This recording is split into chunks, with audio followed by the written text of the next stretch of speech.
హనుమాన్ జయంతి రోజున ఉదయం స్నానం చేసి ఉపవాసం పాటిస్తానని వ్రతం తీసుకోవాలి. అనంతరం ఆంజనేయ స్వామి విగ్రహం లేదా చిత్రపటం ముందు దీపం వెలిగించి ప్రత్యేక పీఠాన్ని ఏర్పాటు చేసుకోవాలి. పూజల్లో ప్రత్యేకంగా కుంకుమ, మల్లె పువ్వు నూనెను, ఎర్రటి పువ్వులను, బెల్లం మరియు శనగలు, బూందీ లడ్డూలను నైవేద్యానికి, పూజకు కావాల్సిన వస్తువులను అందుబాటులో పెట్టుకోవాలి. ఈ రోజున హనుమాన్ చాలీసా, సుందరాకాండ పారాయణం చేయడం ఎంతో మంచిది కూడా.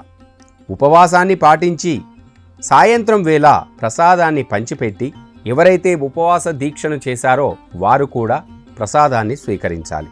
దగ్గరలోని దేవాలయాలు సందర్శించి భజనలు, కీర్తనలు, నిరంతర పారాయణాలు, ప్రత్యేక హారతులలో పాల్గొనడం ఇవన్నీ కూడా ఆంజనేయ స్వామి యొక్క ఆశీస్సులను పొందడానికి మనకెంతో మేలు చేస్తుంది.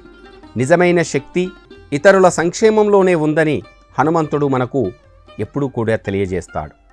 ఆయన తన శక్తిని ఎల్లప్పుడూ కూడా ధర్మాన్ని రక్షించడానికి, భగవంతునికి సేవ చేయడానికి ఉపయోగించాడు తప్ప అహంకారాన్ని విడిచిపెట్టి అంకిత భావంతో పనిచేయడం ద్వారా జీవితంలో విజయాన్ని, ఆ సంతృప్తిని రెండింటిని కూడా సాధించవచ్చని ఆయన కథను వింటూ ఉంటే, ఆయన చేసిన కార్యాలను వీక్షిస్తున్నప్పుడు మనకు అర్థమవుతూ ఉంటుంది. అతులిత బలధామం హేమశైలాభదేహం ధనుజవనకృషాణం జ్ఞానినామ వగ్రగణ్యం సకల గుణావిధానం వానరానామదేశం రఘుపతి ప్రియభక్తం వాఠాతం నవామి.